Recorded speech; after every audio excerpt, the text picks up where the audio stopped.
നമസ്കാരം. ഡോക്ടർ വന്ദനാദാസിന്റെ കൊലപാതകത്തിൽ CBI അന്വേഷണം വേണ്ടെന്ന ഹൈക്കോടതി ഉത്തരവിനെതിരെ ഡിവിഷൻ ബെഞ്ചിൽ അപ്പീൽ നൽകുമെന്ന് പിതാവ് മോഹൻദാസ്. കൃത്യമായ അന്വേഷണത്തിന് കേരളത്തിന് പുറത്തുള്ള ഏജൻസി വേണമെന്നായിരുന്നു ആഗ്രഹം. ഇക്കാര്യം ആവശ്യപ്പെട്ട് മുഖ്യമന്ത്രിക്ക് കത്ത് നൽകി. ഇതിൽ തീരുമാനമാകാത്തതുകൊണ്ടാണ് ഹൈക്കോടതിയെ സമീപിച്ചതെന്ന് വന്ദനയുടെ പിതാവ് പറഞ്ഞു. 20 തവണയാണ് ഹർജി മാറ്റിവെച്ചത്. 6 ജഡ്ജിമാർ മാറി വന്നു. അതിനൊടുവിലാണ് CBI അന്വേഷണം വേണ്ടെന്ന് വിധി വന്നത്. ഇതുവരെ സർക്കാരിനെതിരെ ഞങ്ങളൊന്നും പറഞ്ഞിട്ടില്ല. കോടതിയിൽ അതിശക്തമായാണ് CBI അന്വേഷണത്തെ സർക്കാർ എതിർത്തത്.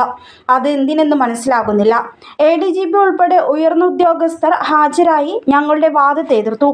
അപ്പീൽ ഡിവിഷൻ ബെഞ്ചിന് നൽകും. ആക്രമണം നടന്ന് 4.5 മണിക്കൂറോളം മകൾക്ക് ചികിത്സ കിട്ടിയില്ല. സംഭവവുമായി ബന്ധപ്പെട്ട പല കാര്യങ്ങളും വിശ്വാസയോഗ്യമല്ലെന്നും പിതാവ് പറയുന്നു.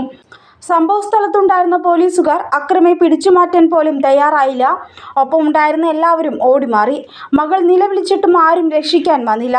പോലീസിനെ രക്ഷിക്കാൻ സർക്കാർ ശ്രമിക്കുന്നു എന്ന് ആരെങ്കിലും സംശയിച്ചാൽ തെറ്റു പറയാനാവില്ലെന്നും അദ്ദേഹം പറഞ്ഞു. മകൾക്ക് പ്രാഥമിക ചികിത്സ പോലും നൽകിയില്ല. മുറിവുകളിലെ രക്തം പോലും തുടച്ചു മാറ്റിയില്ല. ഒരു ഡോക്ടർ പോലും ആംബുലൻസിൽ ഒപ്പം പോയില്ല. പോലീസിന് വീഴ്ചയില്ലെന്ന് ഹൈക്കോടതി പറഞ്ഞാൽ എങ്ങനെ ശരിയാവും? എൻ്റെ ഏക മകളല്ലേ? ഞങ്ങൾക്കിനി വേറെ ആശയമുണ്ടോ?